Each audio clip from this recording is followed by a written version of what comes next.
This plain behind me is where the legendary leader Hannibal hurled the army of Carthage against the might of Rome in 216 BC. I'm Matthew Settle. Over 100,000 men fought in a battle to the death. Over half of them died here in Cannae. Today, this land is part of Puglia in southern Italy.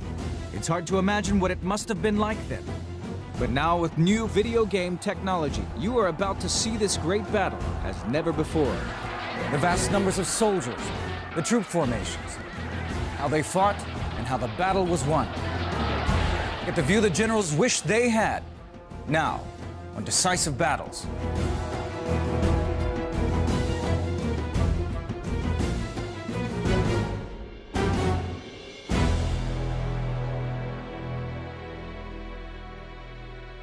This is all that remains of the Roman town of Cannae. But 2,000 years ago, these fields saw Rome's mighty legions battle against one of the greatest military minds in history, Hannibal, commander of the armies of the great trading city of Carthage. By 250 BC, Rome had made itself master of all Italy. Now it wanted to expand and to control the Mediterranean Sea. But it had the wealthy city of Carthage on the north coast of Africa to contend with. The problem wasn't that the Mediterranean was too small for two rival powers, but the problem was that Carthage had designs on Sicily and Spain, and Rome had designs on North Africa. For 24 years, the two great powers fought a bloody war for control of Sicily. Carthage was defeated and Rome imposed crippling terms for peace. Hamilcar, the Carthaginian general in Sicily, was furious. As sacrifices were being made to the gods, he brought his 9-year-old son to the altar and made him swear an oath, never to be a friend to the Romans. That young boy was Hannibal, and he never forgot his promise. When Hamilcar died, power passed first of all to his son-in-law, Hasdrubal, and then when Hasdrubal himself was assassinated, it passed to his son, Hannibal. Carthage is now in debt. It's got to pay the Romans off money every year. It's lost a lot of its territory, so they decide to create a very solid, very wealthy province in Spain, and also a very strong army. Rome was worried by the recovery of Carthage and was just waiting for an excuse to strike again at its old enemy. When Hannibal attacked a Spanish city loyal to Rome, they saw the perfect excuse to go to war. But Hannibal decided to attack first. Hannibal works out that the only way to defeat Rome is to go right to the center, to go to Rome itself, go to Italy, and beat the Romans there. Hannibal's strategy is one of the clearest cases in history of attack being the best form of defense. In 218 BC, he began his march north through Spain with an army of 100,000 men and 37 elephants. Then Hannibal did the unthinkable. He crossed the Alps into Italy in the dead of winter.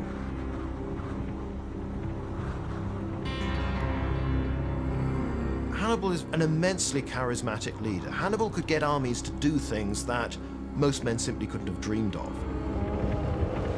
Somehow an army with Hannibal in command could go that little bit further. He was still a young man, only in his 20s, but his hatred of Rome drove him and his army onwards. The Romans got their first taste of Hannibal at the Battle of Trebia. And now, with new video game technology, we will be able to see Hannibal in action as never before.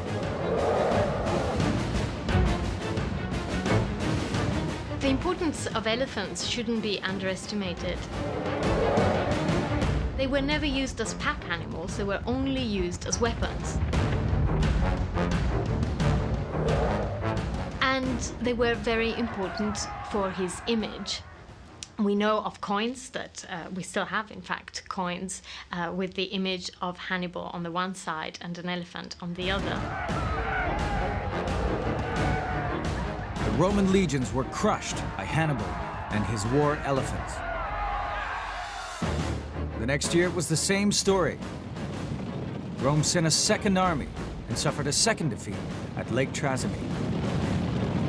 Nothing, it seemed, could stop Hannibal.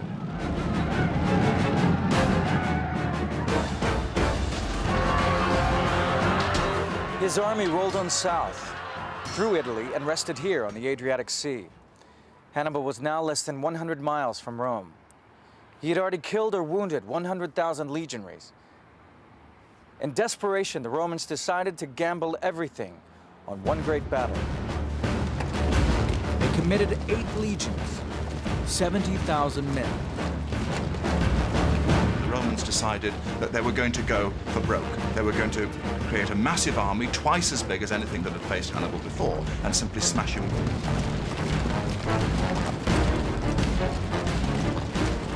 On August 2nd, 216 BC, the huge Roman army met Hannibal, here, near the town of Cannae.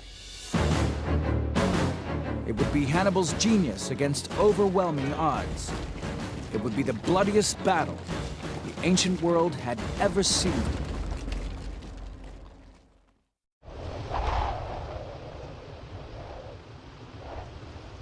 The hot wind blows off the plain of Cannae, just like it did 2,000 years ago.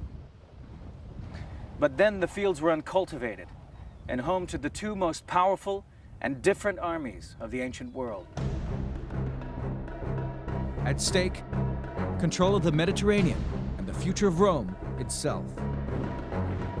Let's take a closer look at the huge Roman army which opposed Hannibal. It contained 8 legions. Each had up to 5,000 men, drawn into 3 lines, which were in turn divided into squares of infantry. This checkerboard formation was designed for maximum flexibility, but it was tricky to operate in the heat of the battle. It needed a very experienced commander to make it work. As a Roman soldier, just where you stood in these 3 lines was based on your age and your experience. If you were around 17 to 25, you would take up position right here in the front rank. Here you would be in the thick of the action. As a raw recruit, you would become battle-hardened or die. If you survived to your mid-20s, then you would graduate to the second rank of experienced men at the peak of fighting fitness. And if you lived to be a grisly old veteran, you would find a home here in the 3rd rank. Maybe you wouldn't be so quick anymore, but all that knowledge and experience would help get the army out of a tight spot. Let's take a look at what Hannibal and his army would have seen. The skirmishers out in front act like a kind of curtain, making it difficult to work out just how the Roman troops are organized, and how many there are. And we can see that Hannibal's army is nothing like the Roman military machine on the other side of the battlefield. This is an army drawn from many countries. From Africa come the Libyan spearmen, and Numidian cavalry on small, swift horses. There are Gauls from France, and Spaniards fighting both on foot and on horseback. Here, Hannibal has the advantage of 10,000 horsemen against the Romans' 6,000. And the flat plain of Cannae is perfect for cavalry warfare. But he has only 40,000 infantry against Rome's force of 70,000. The Roman army was so vast it had 2 commanders, Paulo and Varro. They took turns leading the army on alternate days. Now this is tricky enough if both commanders have the same strategy. But they didn't. They had competing strategies. Paulo favored a cautious approach and did not want to rush into battle. Varro was spoiling for a fight and wanted to force the battle onto the open plain where the huge Roman army had room to maneuver. On August 2nd, 216 BC, it was Varro's turn to command, and so the Roman army began to form ranks for battle. As usual, the infantry occupied the center, with the cavalry detachments on either wing to guard the flanks. We can never know exactly what was going through Varro's mind, but he decided to change the normal battle order. He ordered the Roman ranks to be made much deeper. There were fewer gaps and hardly any option to change formation. Either through great wisdom or utter folly, the consuls had agreed to stack the legions to create depth and shock with the idea they could just burst through the Carthaginian army. They had given up flexibility in exchange for power. And so Hannibal devised a trap. He massed his Gauls and Spanish troops in a crescent formation that curved outward towards the Roman lines. He seemed to be inviting an all-out attack on his outnumbered force. Even his own soldiers must have wondered what he was up to.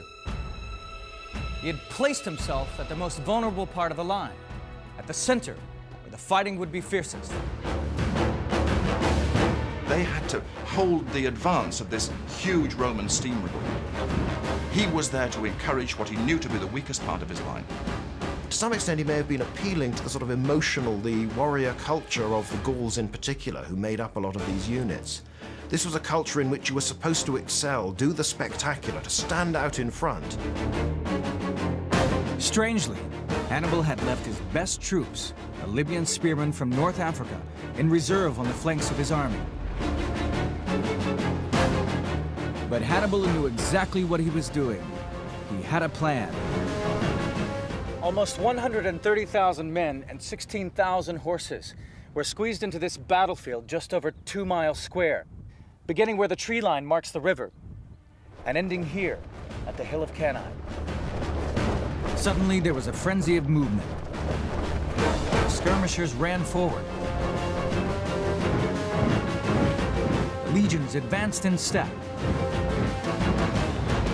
The men of Carthage, outnumbered 2 to 1, braced for impact. The Battle of Canas had begun.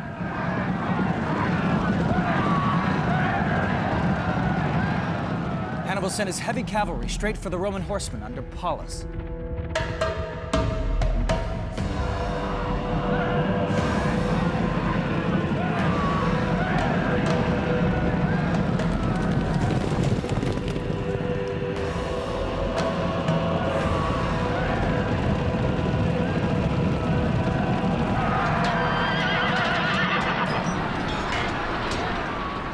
The fighting was fierce and brutal. Meanwhile, Hannibal's Numidian cavalry charged the Roman left wing under Varro.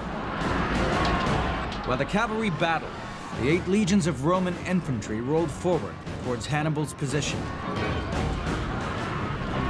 When they got to within 15 yards, each legionary threw his spear, the pila.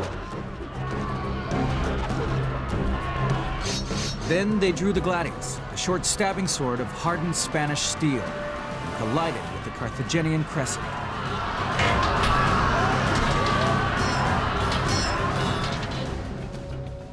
This is a replica gladius and shield.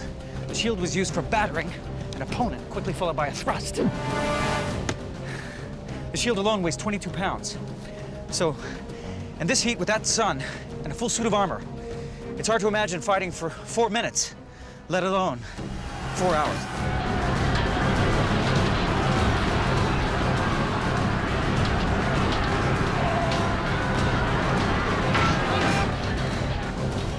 Modern reconstruction of weapons efficacy tell us that a muscular man with a gladius can wield more thrusting power, more killing potential than a spear or an arrow or any other ancient handheld weapon or missile. The sheer weight of Roman numbers was irresistible. Hannibal suffered dreadful losses as the legions hacked their way deeper into the center. The Roman juggernaut seemed unstoppable. Hannibal and his men were hanging on by the skin of their teeth. Defeat seemed inevitable, but Hannibal was about to spring his trap.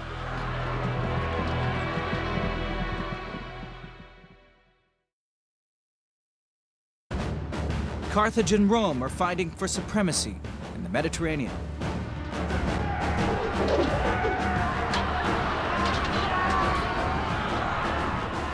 Things were looking desperate for Hannibal as his men were hacked down all around him, and the legions were pounding into his army like a battering ram. For the Romans, it seemed that one more push would lead to victory. But they were blind to the growing danger all around them. Now it became clear why Hannibal had adopted the crescent formation. As the Roman advance was sucked into the center of the crescent, the Libyan spearmen on the flanks wheeled round from both sides to catch the Romans in a vice.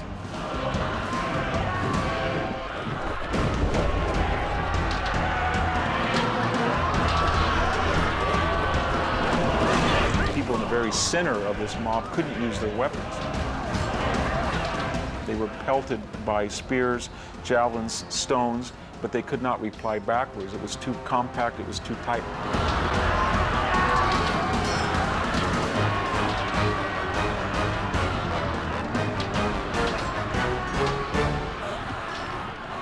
The Romans are a big crowd. It's like people streaming out of a football match. They can't see what's going on.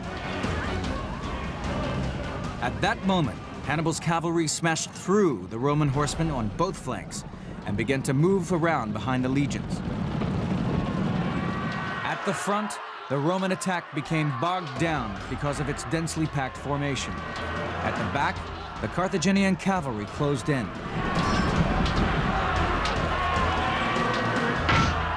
The trap was sprung. The vast army of Varro and Paulus was completely encircled.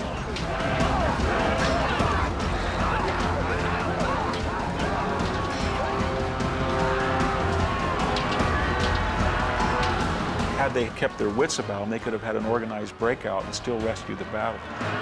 So what happened? Fear happened. Emotion happened. Panic. It was a matter of spirit and a land and fear and all of those other emotions that explain why one side wins and one side loses. Both of the Roman commanders were in the thick of the action, commanding cavalry detachments. Paulus, who had never wanted this fight, was knocked from his horse. He sat down on a rock, nursing a head wound. His officers urged him to leave, as Hannibal's army was just moments away. He refused, and seconds after they left, died in a hail of javelins. And Varro, who had been so keen for combat, he escaped back to Rome and was forgiven for his defeat.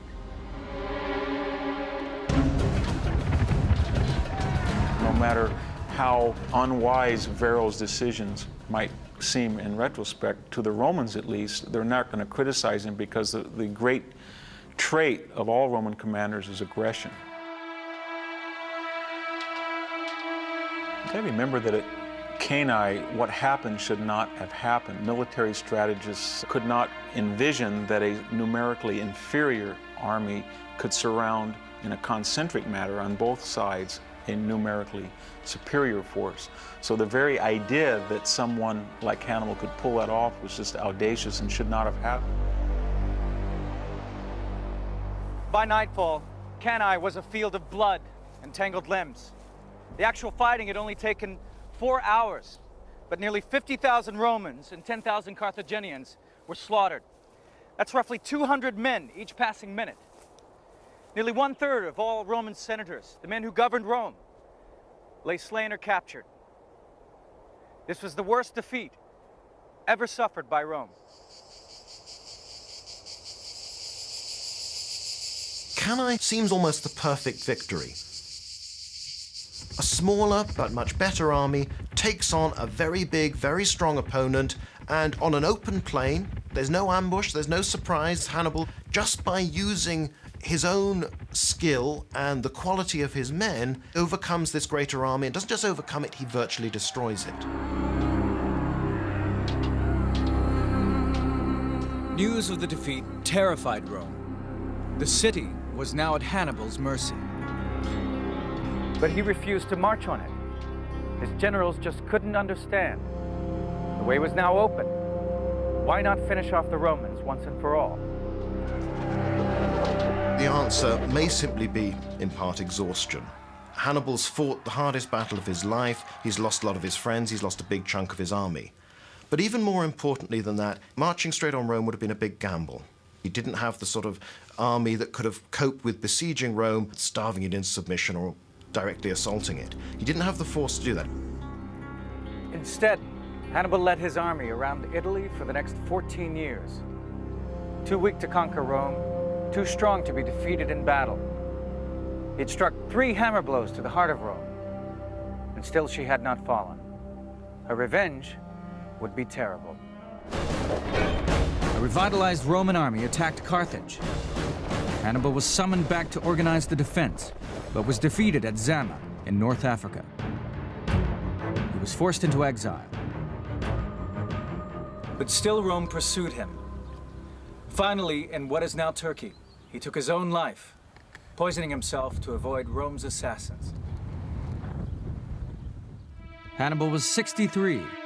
The Romans thought they were rid of him for good, but he lived on in legend. Hannibal was one of the great boogeymen of the Romans. Nurses for centuries after used to say, Hannibal will get you, to frighten the children. It's a figure that enters deep into the Roman psyche, the big bad wolf type of thing. Hannibal is there. Hannibal is someone who almost appears like an elemental force, who bursts across the Alps, scatters Roman armies to all sides, and takes Rome to the very brink.